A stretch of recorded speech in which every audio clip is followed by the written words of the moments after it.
रक्षाबंधन कब शुरू हुआ, इसका मनाने का उद्देश्य क्या है?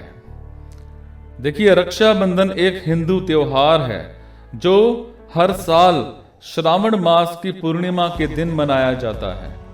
श्रावण मतलब सावन में मनाए जाने के कारण इसे श्रावणी, सावनी या सलूनो भी कहते हैं। रक्षाबंधन में राखी या रक्षा सूत्र का सबसे अधिक महत्व है।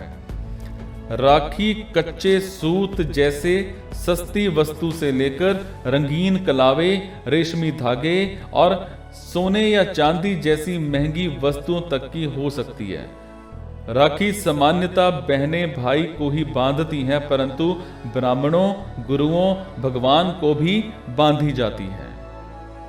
नेपाल के पहाड़ी इलाकों में ब्राह्मण और क्षेत्रीय समुदाय में रक्षाबंधन गुरु और भागिने के हाथ से ही बांधा जाता है, लेकिन दक्षिण सीमा में रहने वाले भारतीय मूल के नेपाली भारतीयों की तरह बहन से राखी बंधवाते हैं।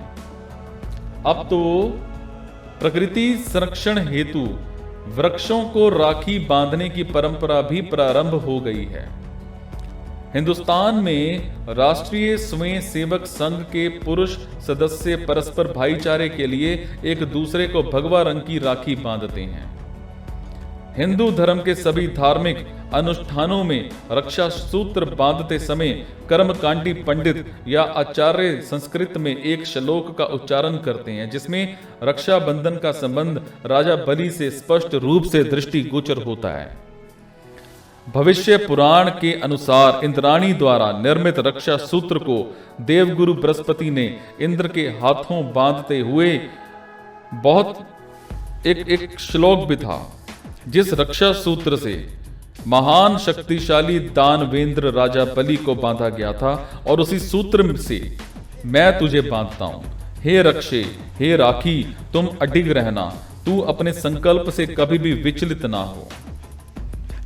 ये राखी का त्योहार कब शुरू हुआ?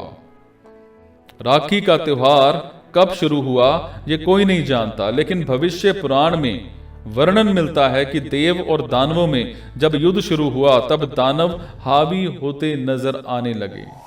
इंद्र घबराकर बृहस्पति के पास गए। वहां बैठी इंद्र की पत्नी इंद्राणी सब सुन रही थी। उन्होंने रेशम का धागा मंत्रों की शक्ति से पवित्र करके अपने पति के हाथ पर बांध दिया। संयोग से वो श्रावण पूर्णिमा का दिन था। लोगों का विश्वास है कि इंद्र इस लड़ाई में इसी धागे की मंत्र शक्ति से ही विजयी हुए थे, और उसी दिन से श्रावण पूर्णिमा के दिन ये धागा बांधने की प्रथा चली आ रही है और ऐसा कहा जाता है। स्कंद पुराण, पद्म पुराण और श्रीमद् भागवत में वामनावतार नामक कथा में रक्षाबंधन का प्रसंग मिलता है। कथा कुछ इस प्रकार है। दानवेंद्र राजा बलि ने जब 100 यज्ञ पूर्ण कर स्वर्ग का राज्य छीनने का प्रयत्न किया तो इंद्र आदि देवताओं ने भगवान विष्णु से प्रार्थना की। तब भगवान वामन अवतार लेकर ब्राह्मण का वेश धारण कर राजा बलि से भिक्षा मांगने पहुंचे। गुरु के मना करने पर भी बलि के 3 पग भूमि दान कर दी। भगवान ने 3 पग में सारा आकाश, पाताल और धरती नापकर राजा बलि को रसातल में भेज दिया, और इस प्रकार भगवान विष्णु द्वारा बलि राजा के अभिमान को चकनाचूर कर देने के कारण ये त्योहार बलेव नाम से भी प्रसिद्ध है। कहते हैं एक बार बलि रसातल में चला गया, तब बलि ने अपनी भक्ति के बल से भगवान को रात दिन अपने सामने रहने का वचन ले लिया। भगवान के घर न लौटने से परेशान लक्ष्मी जी को नारद जी ने एक उपाय बताया।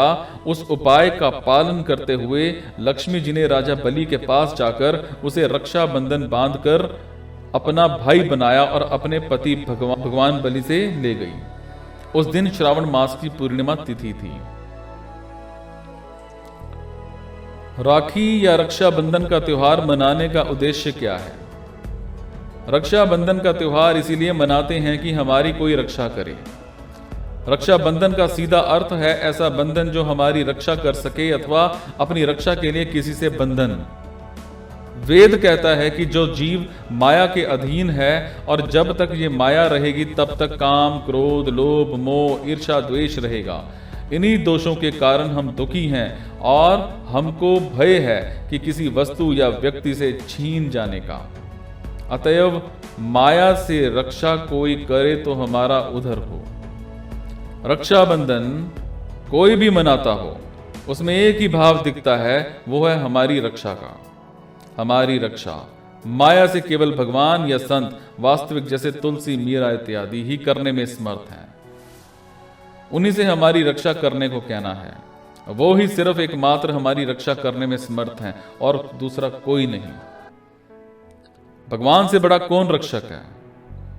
भगवान तो तवमेव सर्व मम देव देव हैं, हमारे सब कुछ हैं। श्री कृष्ण तो खुलेआम कह रहे हैं। श्री कृष्ण कहते हैं कि अप्राप्त को देना मतलब योग और प्राप्त की रक्षा करना मैं वहन करता हूं। राखी तो ऐसे ही भगवान और उनके जन को बांधी जानी चाहिए।